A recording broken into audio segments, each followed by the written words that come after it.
There are many ways of learning how to draw. Mastering a new skill involves regular practice, plenty of patience, and also out-of-the-box thinking. If you're new to drawing and just want to dive in, go ahead and lightly trace the outline of your subject. This way we can worry less about proportions for now and focus on how to use an ordinary mechanical pencil like this one.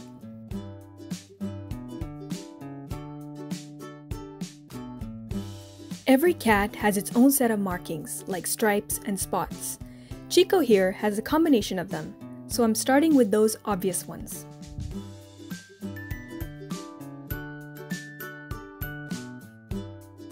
When you're using only one pencil, remember that pressure affects intensity.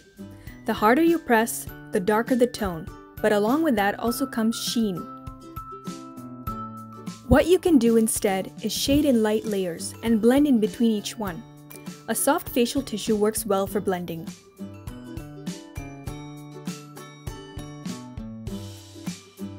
Sometimes you may find that you can only go so far with the level of intensity. That's when you should start thinking outside the box.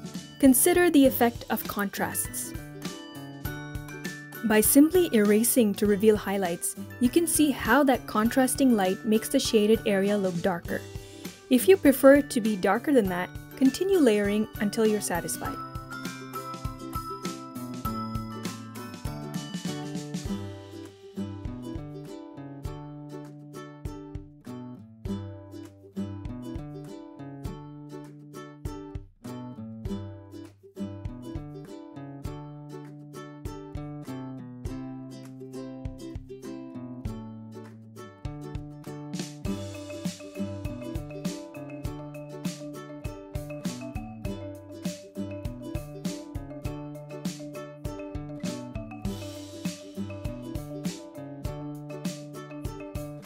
That was little Chico when he was a kitten, and this is Pancho.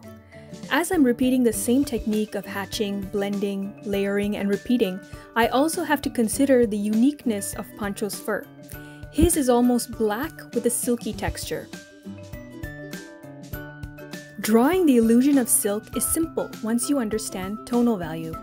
Observe where the dark tones and the light tones lie. Shiny fur will have a high contrast, while silky fur will have a low contrast.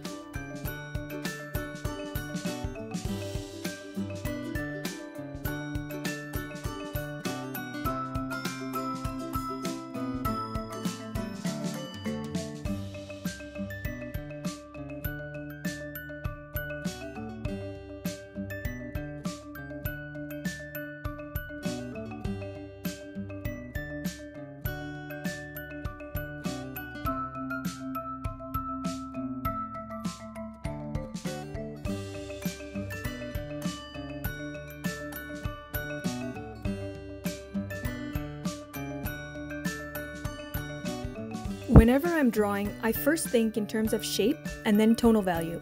Once that's sorted, I then focus on defining important storytelling features. It may be tempting to add definition everywhere, but think about what we see first: head and facial expressions. By sharpening those details exclusively, you're telling a story. In this case, it's a story of two kittens who are focused on something, and you want to know what that is. Drawing in realism is more than just copying a subject exactly. As an artist, you have the opportunity to use the techniques you've learned in a way that tells a story. Well, I hope you found this short demo on drawing useful. Don't forget to enjoy the whole process and have fun learning. Thanks for watching. If you enjoyed this video, give it a thumbs up and subscribe to my channel for new videos every week.